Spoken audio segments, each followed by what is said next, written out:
नमस्कार दोस्तों, मैं हूं संतोष पाठक और आप देखना शुरू कर चुके हैं संतोष पाठक ऑफिशियल यूट्यूब प्लेटफॉर्म। संसद का मानसून सत्र सोमवार 21 जुलाई से शुरू होने जा रहा है और इससे पहले ही अमेरिका के राष्ट्रपति डोनाल्ड ट्रंप ने एक बार फिर से बड़ा धमाका कर दिया है।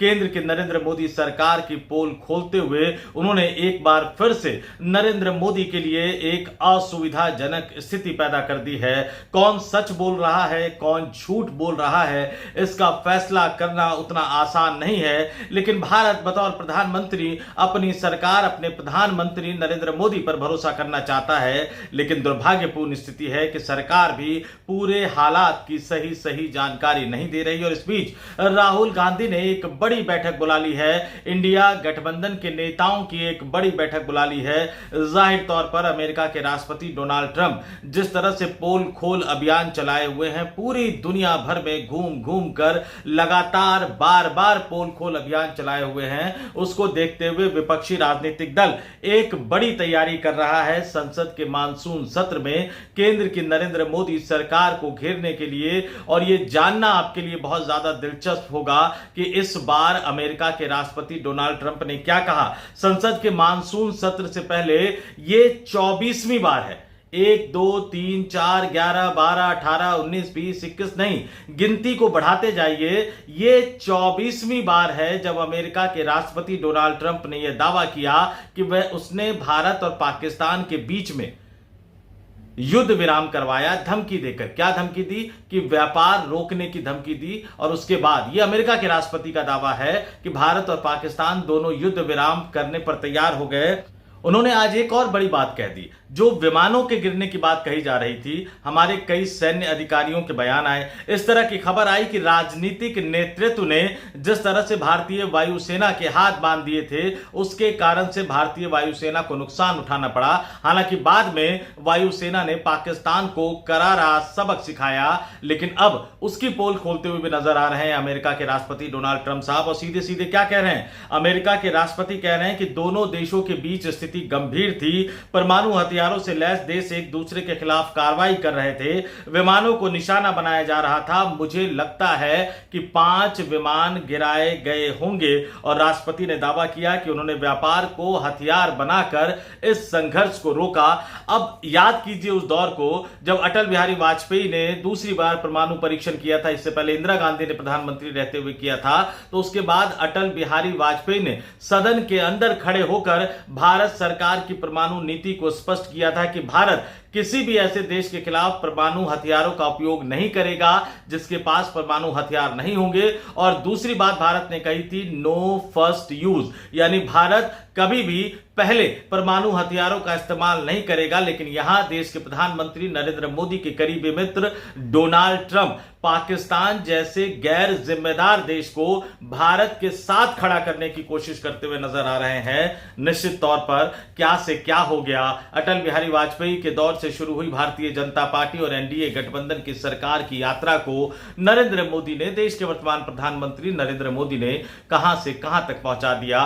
बहुत कुछ छुपाया जा रहा है, सच बताया नहीं जा रहा है। तो विपक्षी राजनीतिक दल भी कमर कसते हुए नजर आ रहे हैं। जैसा कि मैंने स्टोरी की शुरुआत में बताया था, अब उसको विस्तार से बता दूं।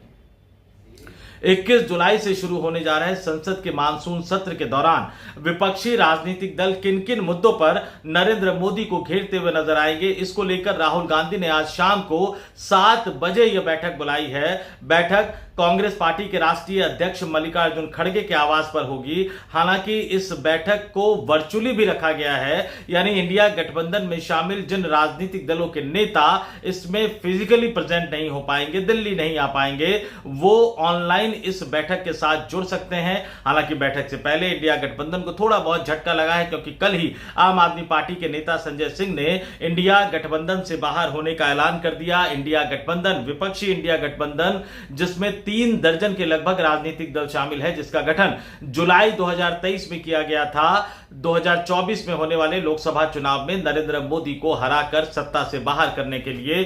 दुर्भाग्यपूर्ण स्थिति 272 का आंकड़ा तो इंडिया गठबंधन नहीं पहुंच पाया, लेकिन आजाद भारत में पहली बार किसी प्री पोल अलायंस को इतनी ज्यादा, विपक्षी प्री पोल अलायंस को इतनी ज्यादा सीटें मिली। वो एक चमत्कार कहीं ना कहीं इंडिया गठबंधन ने कर दिया और भारतीय जनता पार्टी नरेंद्र मोदी साहब को 240 पर लाकर पटक दिया। बहुमत से 32 दूर चंद्रबाबू नायडू, नीतीश कुमार, एकनाथ शिंदे, चिराग पासवान जैसे राजनीतिक दलों के सांसदों के समर्थन के बल पर नरेंद्र मोदी को मजबूरी में सरकार बनानी पड़ी। तो एक झटका आम आदमी पार्टी ने दिया, दूसरा झटका तृणमूल कांग्रेस की तरफ से भी आने वाला था। तृणमूल कांग्रेस चूंकि वो 21 जुलाई को शहीद दिवस मनाते हैं तो उन्होंने पहले मना कर दिया, लेकिन बाद में खबर निकलकर सामने आ रही है कि तृणमूल कांग्रेस के जो राष्ट्रीय महासचिव है ममता बनर्जी के भतीजे अभिषेक बनर्जी, वो ऑनलाइन इस बैठक में शामिल हो सकते हैं। इस बैठक में जो एजेंडा तय किया जाएगा, निश्चित तौर पर जम्मू कश्मीर के पहलगाम में हुए आतंकवादी हमले पर सरकार से जवाब तलब करने का एजेंडा तय किया जाएगा। यह भी तय किया जाएगा कि भारत पाकिस्तान के बीच में जो लड़ाई हुई थी, उस लड़ाई में भारत को कितना नुकसान हुआ, सरकार उसका सच बताए। यह भी बताए कि अचानक युद्ध विराम क्यों करना पड़ा, और इसके साथ ही यह भी बताए कि अमेरिका के राष्ट्रपति डोनाल्ड ट्रंप साहब जो दुनिया भर में घूम घूम कर भारत की बेइज्जती कर रहे हैं, नरेंद्र मोदी सरकार की पोल खोलते हुए नजर आ रहे हैं, उसका सच क्या है। और इसके साथ ही SIR विशेष मतदाता पुनरीक्षण अभियान जो चलाया जा रहा है बिहार में, वो भी एक बड़ा राजनीतिक एजेंडा हो सकता है। निश्चित तौर पर कांग्रेस पार्टी और इंडिया गठबंधन में शामिल राष्ट्रीय जनता दल और लेफ्ट पार्टियां भी इस मुद्दे को जोर शोर से सदन के अंदर उठाना चाहेगी। हालांकि इस मुद्दे पर चंद्रबाबू नायडू का कितना साथ और सहयोग सदन के अंदर विपक्षी राजनीतिक दलों को मिल पाता है, यह देखना बहुत ज्यादा दिलचस्प होगा, क्योंकि तेलुगु देशम पार्टी ने SIR की पूरी प्रक्रिया का विरोध करते हुए चुनाव आयोग के पास अपना प्रतिनिधि मंडल भेजकर अपना विरोध भी दर्ज कराया था। तो ये तमाम चीजें देखनी होगी, और जो इस बैठक में एजेंडा तय किया जाएगा, जो इस बैठक में मुद्दे तय किए जाएंगे, उन्हीं मुद्दों के आधार पर जो सोमवार से संसद का सत्र शुरू होने जा रहा है, मानसून सत्र, उसमें विपक्षी राजनीतिक दल केंद्र की नरेंद्र मोदी सरकार को घेरने की कोशिश करेंगे। हालांकि उससे पहले सरकार ने भी सर्वदलीय बैठक बुलाई है। कल पार्लियामेंट हाउस की एनेक्सी में जो है वो सरकार द्वारा बुलाई गई सर्वदलीय बैठक होगी। 11 बजे का समय रखा गया है। उसमें तमाम राजनीतिक दलों के लोकसभा और राज्यसभा में जो फ्लोर लीडर है, यानी लोकसभा और राज्यसभा में जो तमाम राजनीतिक दलों के नेता हैं, वो उस बैठक में शामिल होंगे। और आमतौर पर जिस तरह की परंपरा रही है, प्रधानमंत्री तो अब इस तरह की सर्वदलीय बैठक में आना लगभग बंद ही कर चुके हैं।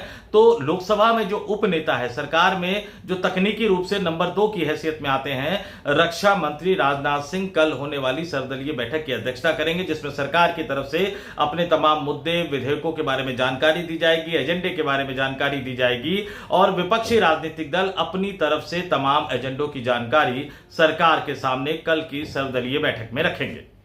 दोनों ही अपनी तैयारियां पुरजोर तरीके से करते हुए नजर आ रहे हैं। सत्ता पक्ष की कोशिश रहेगी कि सदन में वो अपने विधेयकों को जल्द से जल्द पारित करवा ले, जैसा कि आमतौर पर सरकार कर रही है पिछले कई सत्रों से। वहीं विपक्षी राजनीतिक दल की कोशिश रहेगी कि इन तमाम मुद्दों पर सरकार को सदन के अंदर घेर कर देश के प्रधानमंत्री नरेंद्र मोदी से, देश के गृह मंत्री अमित शाह से, देश के रक्षा मंत्री राजनाथ सिंह से, देश के विदेश मंत्री S जयशंकर से जवाब मांगा जाए और देश की जनता के सामने सदन के जरिए सरकार को बेनकाब किया जाए। हालांकि इस रस्साकसी का अंतिम नतीजा क्या निकलेगा, ये तो संसद के सत्र के दौरान पता लगेगा।